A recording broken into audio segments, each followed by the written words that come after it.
Welcome to another WalterFootball.com video here on YouTube. This is Charlie Campbell, a senior draft analyst.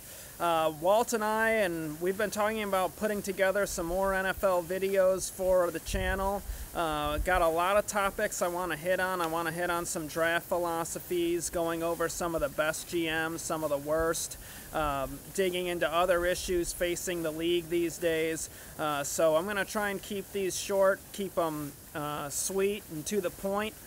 So let's get right into this one, and we're going to hit on today the issue of fans going to the games this season. There's been talk around the league, some in the media as well, that there could be limited capacity at some of the games. I think there was a report out saying the Dolphins were preparing for 15 to 20,000 or so at each game, which probably isn't too far off from what they were drawing typically last year. Looking at some of the empty seats at some of the games, I'm not sure the social distancing is really anything to be concerned about. But no, but seriously, it's going to be a big topic as we get closer to the season. As for college football and the NFL, are fans going to be allowed to go to the games, and what's going to be the result of this virus situation at that point? Too far away to really say for sure, but I think given the direction it's going with the virus on the decline and more states and cities opening up, I really believe that this should be the fans' decision. I think it should be up to the people to decide. If they want to go to the game, that should be up to them. I don't think it should be a one-size-fits-all approach.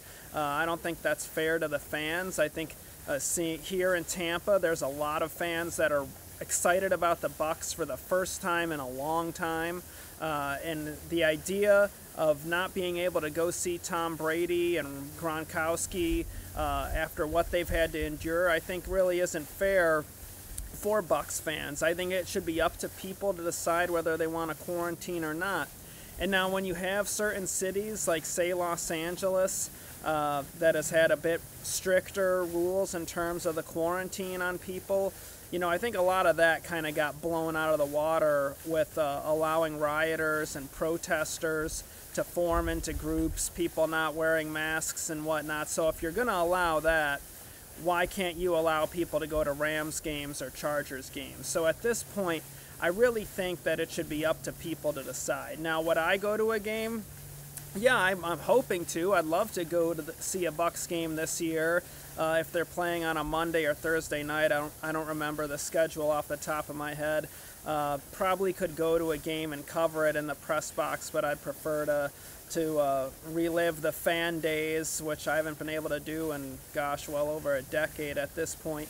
Go to a game with my dad or my brother or friends. But you know, that would be my choice. I'd have to decide. I'd have to see the state of the virus. My wife's a type 1 diabetic, so it's definitely a big decision that I would make in terms of seeing how things are and the state of the virus and contraction and whatnot.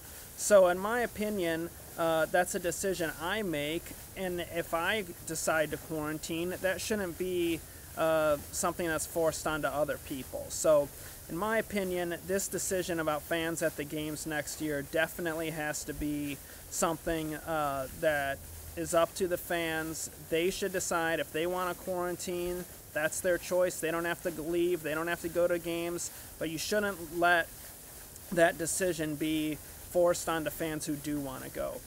So that'll wrap us up today, but definitely subscribe here, hit the notification bell. That really help us out. Like the video, share the video.